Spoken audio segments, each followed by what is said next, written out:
Selamat datang di Fakultas Ilmu Administrasi Universitas Brawijaya.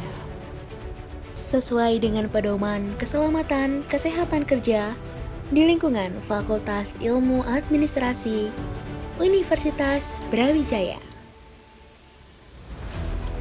Kami dari kelompok 2 akan menyampaikan mengenai dasar hukum dan peraturan keselamatan kesehatan kerja sebagai bentuk kebanggaan, apresiasi yang luar biasa kepada anggota kelompok 2. Indah Diva Rizal Domikos, Fadila Azuhro Ramadhani, Rebecca Yunika Fibi, Safa Divani Amalia Azizah. Mata kuliah ini diampu oleh yang terhormat Ibu Profesor Dr. Insinyur Komariatus Solihah, Ahli Madya Hypercast ST MKes IPU ASEAN Engineering. Secara etimologis, K3 merupakan pemberian upaya perlindungan yang ditunjukkan agar tenaga kerja dan orang lain di tempat kerja selalu dalam keadaan sehat dan juga selamat, agar segala aktivitas produksi dapat berjalan secara aman dan juga efisien.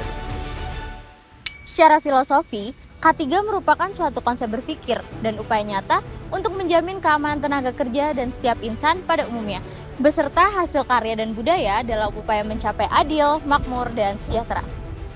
Secara keilmuan, K3 merupakan suatu cabang ilmu pengetahuan dan penerapan yang mempelajari tentang cara penanggulangan yang terjadi di tempat kerja.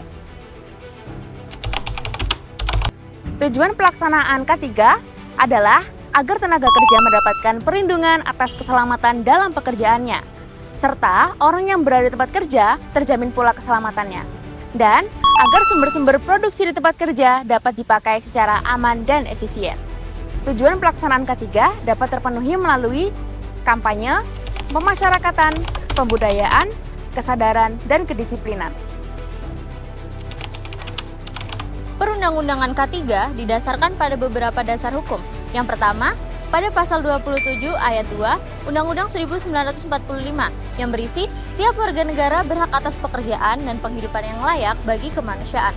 Lalu yang kedua, ada UU Undang-Undang Nomor 14 Tahun 1969 tentang ketentuan-ketentuan pokok mengenai ketenaga kerjaan yang diatur dalam beberapa pasal. Yang pertama dalam pasal 3, tiap ketenaga kerjaan berhak atas pekerjaan dan penghasilan yang layak bagi kemanusiaan. Yang kedua dimuat dalam pasal 9, tiap ketenaga kerjaan berhak mendapat perlindungan atas keselamatan, kesehatan, kesusilaan, pemeliharaan moral, serta perlakuan yang sesuai dengan martabat dan agama. Yang ketiga dimuat dalam pasal 10. Pemerintah membina norma perlindungan ketenaga kerjaan yang meliputi norma keselamatan kerja, norma kesehatan kerja, norma kerja pemberian ganti kerugian, perawatan dan rehabilitasi dalam hal kecelakaan kerja. Nah, dalam pelaksanaannya, K3 mengikuti peraturan pelaksanaan UU Nomor 1 Tahun 1970, di mana terdapat MGT atau Manajemen Trainee dalam suatu tempat kerja yang mengatur dan juga mengawasi jalannya produksi suatu bahan. Dalam proses produksi, MGT atau Manajemen Trainee harus memastikan beberapa faktor agar proses produksi dapat berjalan dengan aman dan lancar. Faktor tersebut meliputi, yang pertama SDM, kedua lingkungan kerja, ketiga bahan, keempat peralatan, dan kelima proses produksi.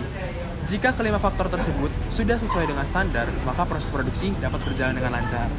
Saat proses produksi, memungkinkan terjadinya kecelakaan yang harus diantisipasi. Saat terjadi kecelakaan, MGT atau Manajemen Trainee akan menganalisis faktor penyebabnya. Di antaranya SDM, proses produksi, bahan, lingkungan kerja, cara kerja, dan sifat pekerjaan.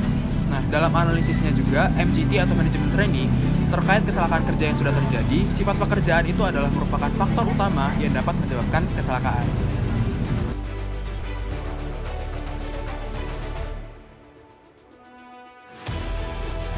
Seorang karyawan di Hotel Aston Villa Trawangan berinisial AS ditemukan dalam keadaan meninggal dunia dengan tangan sebelah kiri menggenggam cok terminal listrik dengan posisi terbuka. Terjadinya kecelakaan tersebut didasarkan adanya pelanggaran terhadap Undang-Undang Nomor 1 Tahun 1970 pada pasal 3 ayat 1R dan pasal 3 ayat 1F, serta Undang-Undang Nomor 13 Tahun 2003 pada pasal 86 ayat 1A.